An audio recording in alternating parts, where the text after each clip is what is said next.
আজি ভিডিঅ'টোৰ প্ৰথম প্ৰশ্নটো হৈছে ফুলনিৰ কবি বুলি কাক জনা যায়? ফুলনিৰ কবি বুলি কাক জনা যায়?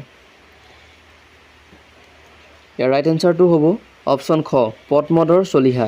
নেক্সটলৈ আহিছোঁ, বকুল বনৰ কবি বুলি কাক জনা যায়? বকুল বনৰ কবি বুলি কাক জনা যায়?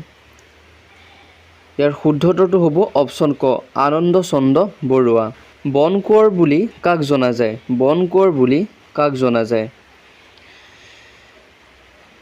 ইয়াৰ ৰাইট এনচাৰটো হ'ব অপশ্যন গ আনন্দীৰাম দাসক বন কোঁৱৰ বুলি জনা যায়। বন ফুলৰ কবি বুলি কাক জনা যায়? বন ফুলৰ কবি বুলি কাক জনা যায়? ইয়াৰ শুদ্ধ উত্তৰটো হ'ব অপশ্যন ঘ যতীন্দ্ৰনাথ দুৱৰাক। বাগ্মী বৰ বুলি কাক জনা যায়? বাগ্মী বৰ বুলি কাক জনা যায়? ইয়াৰ শুদ্ধ উত্তৰটো হ'ব নীলমণি ফুকন। নীলমণি ফুকনক বাগ্মী বৰ বুলি জনা যায়।